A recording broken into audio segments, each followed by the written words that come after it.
Hi hello ನಮಸ್ತೆ ಎಲ್ಲರಿಗೂ ಜ್ಯೋತಿಷ್ಯ ಬೆಳಕು ಚಾನಲ್ಗೆ ಸ್ವಾಗತ ಸುಸ್ವಾಗತ. ಸ್ನೇಹಿತರೆ, ಎಲ್ಲರೂ ಹೇಗಿದ್ದೀರಾ? ಎಲ್ಲರೂ ಚೆನ್ನಾಗಿದ್ದೀರಾ ಅಂದ್ಕೊಂಡಿದ್ದೀನಿ. ನಾನು ಕೂಡ ತುಂಬಾ ಚೆನ್ನಾಗಿದ್ದೀನಿ. ಎಲ್ಲರೂ ಚೆನ್ನಾಗಿದ್ದೀರಾ ಅಂದ್ಕೊಂಡು ಭಾವಿಸ್ಕೊಂಡು ಇವತ್ತಿನ ಒಂದು ವಿಡಿಯೋನ ಶುರು ಮಾಡಿಬಿಡೋಣ.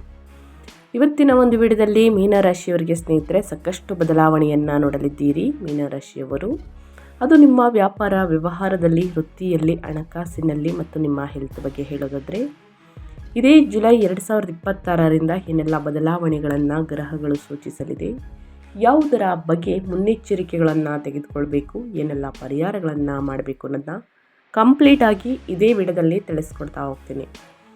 ಇದನ್ನೆಲ್ಲ ತಿಳ್ಕೋಬೇಕು ಅಂದರೆ ಮೀನರಾಶಿಯವರು ಎಲ್ಲೂ ಕೂಡ ವಿಡಿಯೋನ ಸ್ಕಿಪ್ ಮಾಡಬಾರ್ದು. ಅಂದರೆ ವಿಡಿಯೋನ ಕಟ್ ಮಾಡಿ ಓಡಿಸ್ಕೊಂಡೋಗಿ ನೋಡ್ತೀನಿ ಅಂದರೆ ಫುಲ್ ಇನ್ಫಾರ್ಮೇಷನ್ ಅರ್ಥ ಆಗಲ್ಲ. ಸೊ ಹಾಗಾಗಿ ಎಲ್ಲ ವಿಡಿಯೋದಲ್ಲೂ ತಿಳಿಸ್ತಾ ಇರ್ತೀನಿ. ಮೊದಲಿಂದ ಕೊನೆ ತನಕ ಸಂಪೂರ್ಣವಾಗಿ ವಿಡಿಯೋವನ್ನು ವಾಚ್ ಮಾಡಿ. ವಿಡಿಯೋದಲ್ಲಿ ಒಳ್ಳೆ ಮಾಹಿತಿ ಸಿಕ್ಕಿದ್ದಲ್ಲಿ ದಯವಿಟ್ಟು ವಿಡಿಯೋಗೆ ಲೈಕ್ ಮಾಡೋದನ್ನ ಮರೆತಿದ್ದೀರಾ, ಲೈಕ್ ಮಾಡಿ. ಇನ್ನೂ ನನ್ನ ಚಾನಲ್ನ ಸಬ್ಸ್ಕ್ರೈಬ್ ಮಾಡ್ಕೊಂಡಿಲ್ಲ ಅಂದರೆ ಜ್ಯೋತಿಷ್ಯ ಬೆಳಕು ಚಾನಲ್ಗೆ ಸಬ್ಸ್ಕ್ರೈಬ್ ಆಗಿ ನಿಮ್ಮ ಅಭಿಪ್ರಾಯವನ್ನು ಕಮೆಂಟ್ ಬಾಕ್ಸಲ್ಲಿ ತಿಳಿಸಬಹುದು. ಯಾರೆಲ್ಲ ಸಬ್ಸ್ಕ್ರೈಬ್ ಮಾಡಿಕೊಂಡು ಪ್ರತಿನಿತ್ಯ ವಿಡಿಯೋ ವಾಚ್ ಮಾಡ್ತಿದ್ದೀರಾ ಅಂಥವರಿಗೆ ಥ್ಯಾಂಕ್ ಯು ಸೋ ಮಚ್ ಅಂತ ಹೇಳ್ತಾ ವಿಡಿಯೋದ ಕಡೆ ಗಮನ ಕೊಟ್ಬಿಡೋಣ.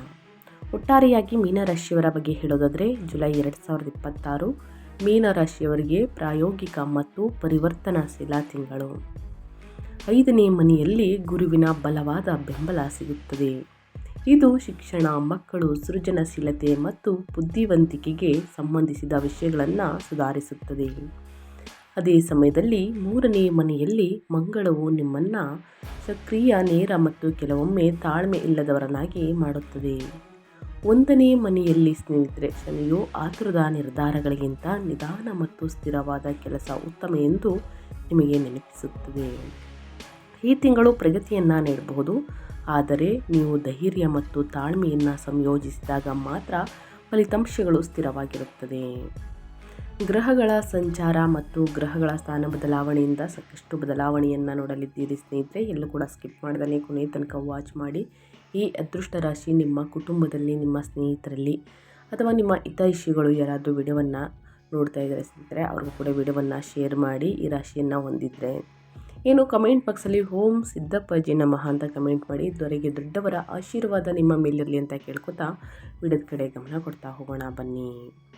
ಮೊದಲನೇದಾಗಿ ವೃತ್ತಿ ಮತ್ತು ಉದ್ಯೋಗದ ಬಗ್ಗೆ ಹೇಳೋದಾದರೆ ಸೃಜನಶೀಲ ನಿರ್ಧಾರಗಳು, ಯೋಜನೆ, ತರಬೇತಿ ಮತ್ತು ಸಲಹಾ ಕಾರ್ಯಗಳು ಮುಖ್ಯವಾಗುತ್ತವೆ. ಹಿರಿಯರು ಅಥವಾ ವಿದ್ಯಾರ್ಥಿಗಳೊಂದಿಗೆ ಅಹಂಕಾರದ ಆಧಾರಿತ ವಾದ ವಿವಾದವನ್ನು ತಪ್ಪಿಸಿ. ತಿಂಗಳ ದ್ವಿತೀಯಾರ್ಧವು ಹೆಚ್ಚು ನಿರ್ಣಾಯಕವಾಗುತ್ತದೆ, ಏಕೆಂದರೆ ಸೂರ್ಯನು ಕರ್ಕ ರಾಶಿಯಲ್ಲಿ ಉತ್ತುಂಗದಲ್ಲಿರುವ ಗುರುವಿನ ಜೊತೆ ಸೇರುತ್ತಾನೆ. ಮೀನರಾಶಿಯವರಿಗೆ ಇದು 5ನೇ ಮನೆಯನ್ನು ಸಕ್ರಿಯಗೊಳಿಸುತ್ತದೆ. ಆದ್ದರಿಂದ ಶಿಕ್ಷಣ, ಮಕ್ಕಳು, ಸೃಜನಶೀಲತೆ ಮತ್ತು ಬುದ್ಧಿವಂತಿಕೆಗೆ ಸಂಬಂಧಿಸಿದ ವೃತ್ತಿ ನಿರ್ಧಾರಗಳು ಮುಖ್ಯವಾಗುತ್ತವೆ. 3ನೇ ಮನೆಯಲ್ಲಿ ಮಂಗಳವು ಧೈರ್ಯ ಮತ್ತು ವೇಗವನ್ನು ನೀಡುತ್ತದೆ. ಆದಾಗ್ಯೂ ಹಿರಿಯರು, ಕ್ಲೈಂಟ್ಗಳು ಅಥವಾ ಸಹೋದ್ಯೋಗಿಗಳೊಂದಿಗೆ ಕಠಿಣವಾಗಿ ಮಾತನಾಡುವುದನ್ನು ತಪ್ಪಿಸಿ. 1ನೇ ಮನೆಯಲ್ಲಿ ಶನಿಯು ಸ್ಥಾನವು ಕೆಲವು ಫಲಿತಾಂಶಗಳನ್ನು ವಿಳಂಬಗೊಳಿಸಬಹುದು, ಆದರೆ ಇದು ನಿಮಗೆ ಹೆಚ್ಚು ಪ್ರಬುದ್ಧ ಕೆಲಸದ ಮಾದರಿಯನ್ನು ನಿರ್ಮಿಸಲು ಸಹಾಯವನ್ನು ಮಾಡುತ್ತದೆ. ವ್ಯಾಪಾರ ಮತ್ತು ಸ್ವಯಂ ಉದ್ಯೋಗದ ಬಗ್ಗೆ ಹೇಳೋದಾದರೆ ಮೀನರಾಶಿಯ ವ್ಯಕ್ತಿಗಳಿಗೆ, ವ್ಯವಹಾರಸ್ಥರು ಈ ತಿಂಗಳನ್ನು ಸ್ನೇಹಿತರೆ ಯೋಜನೆಗಾಗಿ ಬಳಸಬೇಕು. ಗುರುವು ಶಿಕ್ಷಣ, ಮಕ್ಕಳು, ಸೃಜನಶೀಲತೆ ಮತ್ತು ಬುದ್ಧಿವಂತಿಕೆಯ ಮೂಲಕ ಬೆಳವಣಿಗೆಯನ್ನು ಬೆಂಬಲಿಸುತ್ತದೆ. ಆದರೆ ಬುಧನ ಚಲನೆಯು ಚರ್ಚೆಗಳು, ಕಾಗದ ಪತ್ರಗಳು ಮತ್ತು ಮಾತುಕತೆಗಳನ್ನು ಸುಧಾರಿಸುತ್ತದೆ. ನಿಮ್ಮ ಕ್ಷೇತ್ರವನ್ನು ಅವಲಂಬಿಸಿ ಹೊಸ ಗ್ರಾಹಕರು, ಸಂಪರ್ಕಗಳು, ಪ್ರಯಾಣ ಅಥವಾ ಆನ್ಲೈನ್ ಸಂವಹನದ ಮೂಲಕ ಬರಬಹುದು. ಭಾವನೆ ಅಥವಾ ಒತ್ತಡದ ಮೇಲೆ ಮಾತ್ರ ವಿಸ್ತರಿಸಬೇಡಿ. ಮಂಗಳವು ನಿಮಗೆ ಆತ್ಮವಿಶ್ವಾಸವನ್ನು ನೀಡಬಹುದು, ಆದರೆ ಶನಿಯು ದಸ್ತಾವೇಜೀಕರಣ, ಬಜೆಟ್ ನಿಯಂತ್ರಣ ಮತ್ತು ತಾಳ್ಮೆಯನ್ನು ಕೇಳುತ್ತದೆ. ನಿರ್ಧಾರಗಳನ್ನು ಸರಿಯಾಗಿ ಪರಿಶೀಲಿಸಿದಾಗ ರಿಯಲ್ ಎಸ್ಟೇಟ್, ಶಿಕ್ಷಣ, ಸಲಹಾ, ಸಂವಹನ, ತಾಂತ್ರಿಕ ಕೆಲಸ, ವ್ಯಾಪಾರ ಮತ್ತು ಸೇವಾ ಆಧಾರಿತ ಚಟುವಟಿಕೆಗಳು ಪ್ರಗತಿಯನ್ನು ಸಾಧಿಸಬಹುದು. ಇನ್ನು ನಿಮ್ಮ ಫೈನಾನ್ಸ್ ಬಗ್ಗೆ ಹೇಳೋದಾದರೆ ಹಣಕಾಸಿನಲ್ಲಿ ಏನೆಲ್ಲ ಬದಲಾವಣೆಯನ್ನು ನೋಡಲಿದ್ದೀರಿ ಅಂದರೆ ಕೌಶಲ್ಯ ಬರವಣಿಗೆ, ಮಾರಾಟ, ದಲ್ಲಾಳಿ ಅಥವಾ ಸಣ್ಣ ಪ್ರಯಾಣಗಳ ಮೂಲಕ ಆದಾಯವು ಸುಧಾರಿಸಬಹುದು. ಗುರುವು ರಕ್ಷಣೆ ಮತ್ತು ಉತ್ತಮ ತೀರ್ಪನ್ನು ತರುತ್ತಾನೆ.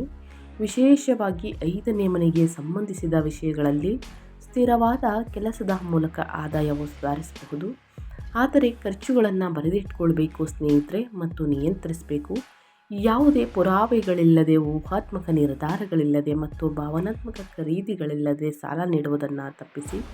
ನೀವು ಆಸ್ತಿ, ವಾಹನ, ಶಿಕ್ಷಣ, ಪ್ರಯಾಣ ಅಥವಾ ವ್ಯಾಪಾರ ಹೂಡಿಕೆಯನ್ನು ಯೋಚಿಸುತ್ತಿದ್ದರೆ ಅಂತಿಮಗೊಳಿಸುವ ಮೊದಲು ಆಯ್ಕೆಗಳನ್ನು ಎಚ್ಚರಿಕೆಯಿಂದ ಹೋಲಿಕೆಯನ್ನು ಮಾಡಿ. ಖಂಡಿತವಾಗಿಯೂ ಇದರಿಂದ ಲಾಭವನ್ನು ನೋಡಲಿದ್ದೀರಿ.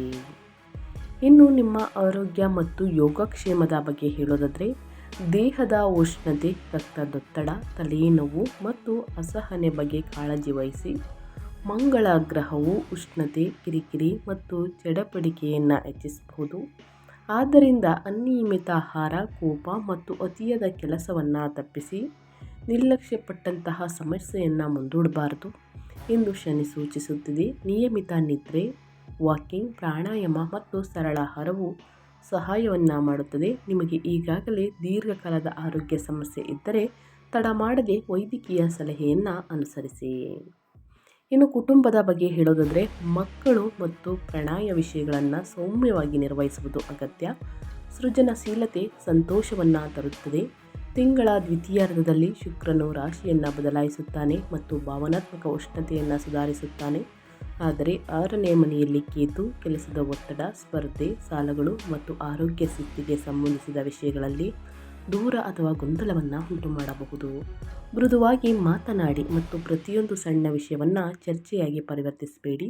ನೀವು ಮೊದಲು ಆಲಿಸಿ ನಂತರ ಪ್ರತಿಕ್ರಿಯಿಸಿದಾಗ ವೈವಾಹಿಕ ಮತ್ತು ಕುಟುಂಬ ಸಾಮರಸ್ಯ ಸುಧಾರಿಸಲಿದೆ. ಹಾಗಾಗಿ ಸಾಕಷ್ಟು ಬದಲಾವಣೆಯನ್ನು ನೋಡಲಿದ್ದೀರಿ ಸ್ನೇಹಿತರೆ. ಹಾಗಾಗಿ ನಿಮ್ಮ ಆರೋಗ್ಯದ ಬಗ್ಗೆ ಎಚ್ಚರಿಕೆ ವಹಿಸಿ ಮತ್ತು ಕುಟುಂಬದ ಬಗ್ಗೆ ಎಚ್ಚರಿಕೆ ವಹಿಸಿ ಅಂತ ಹೇಳ್ತಾ, ಈ ತಿಂಗಳಲ್ಲಿ ಏನೆಲ್ಲ ಪರಿಹಾರಗಳನ್ನು ಅನುಸರಿಸಬೇಕು ಅನ್ನೋದನ್ನ ತಿಳಿಸ್ಕೊಡ್ತೀನಿ. ಈ ತಿಂಗಳು ಒತ್ತಡವನ್ನು ಕಡಿಮೆ ಮಾಡಲು, ಗುರು, ಶನಿ ಮತ್ತು ಇತರ ಗ್ರಹಗಳ ಅನುಕೂಲಕರ ಫಲಿತಾಂಶಗಳನ್ನು ಬಲಪಡಿಸಲು ಜುಲೈ 12ರಿಂದ ಈ ಪರಿಹಾರವನ್ನು ಮಾಡಬಹುದು. ಅಮಾವಾಸ್ಯೆ ದಿನ ಕೂಡ ಮಾಡಬಹುದು. ಮಾನಸಿಕ ಶಾಂತಿ ಮತ್ತು ಆತ್ಮವಿಶ್ವಾಸಕ್ಕಾಗಿ ಗುರುವಾರದಂದು ಶಿವ ಮತ್ತು ಗುರುಗಳನ್ನು ಪೂಜಿಸಿ. ಶಿಕ್ಷಣ ಮತ್ತು ಮಕ್ಕಳ ಸಂಬಂಧಿತ ವಿಷಯಗಳನ್ನು ಸುಧಾರಿಸಲು ವಿದ್ಯಾರ್ಥಿಗಳಿಗೆ ಹಳದಿಹಾರ ಅಥವಾ ಪುಸ್ತಕಗಳನ್ನು ದಾನ ಮಾಡಿ. ಸಂವಹನದಲ್ಲಿ ಧೈರ್ಯ ಮತ್ತು ಸಣ್ಣ ಪ್ರಯಾಣಕ್ಕಾಗಿ ಮಂಗಳವಾರದಂದು ಹನುಮಂತನಿಗೆ ಪ್ರಾರ್ಥನೆಯನ್ನು ಸಲ್ಲಿಸಿ. ಈ ಸಣ್ಣ ಪುಟ್ಟ ಪರಿಹಾರವನ್ನು ಮಾಡಿ ಖಂಡಿತವಾಗಿಯೂ ಸಮಸ್ಯೆಗಳು ನಿವಾರಣೆಯಾಗಲಿದೆ ಅಂತ ಹೇಳ್ತಾ ನಾನು ವಿಡಿಯೋವನ್ನು ಎಂಡ್ ಮಾಡ್ತಾ ಇದ್ದೀನಿ. ಇವತ್ತಿನ ಒಂದು ವಿಡಿಯೋದಲ್ಲಿ ಸಂಪೂರ್ಣ ಮಾಹಿತಿ ಸಿಕ್ಕಿದ್ದಲ್ಲಿ, ಈ ವಿಡಿಯೋ ಯೂಸ್ಫುಲ್ ಅನಿಸಿದ್ದಲ್ಲಿ ದಯವಿಟ್ಟು ವಿಡಿಯೋಗೆ ಲೈಕ್ ಮಾಡೋದನ್ನ ಮರ್ತಿದ್ರೆ ಲೈಕ್ ಮಾಡಿ. ಇನ್ನೂ ನನ್ನ ಚಾನಲ್ನ ಸಬ್ಸ್ಕ್ರೈಬ್ ಮಾಡ್ಕೊಂಡಿಲ್ಲ ಅಂದರೆ ಸ್ನೇಹಿತರೆ ದಯವಿಟ್ಟು ಜ್ಯೋತಿಷ್ಯ ಬೆಳಕು ಚಾನಲ್ಗೆ ಸಬ್ಸ್ಕ್ರೈಬ್ ಆಗಿ ನಿಮ್ಮ ಅಭಿಪ್ರಾಯವನ್ನು ತಿಳಿಸಿ. ಮತ್ತೊಂದು ವಿಡಿಯೋದಲ್ಲಿ ಸಿಗ್ತೀನಿ.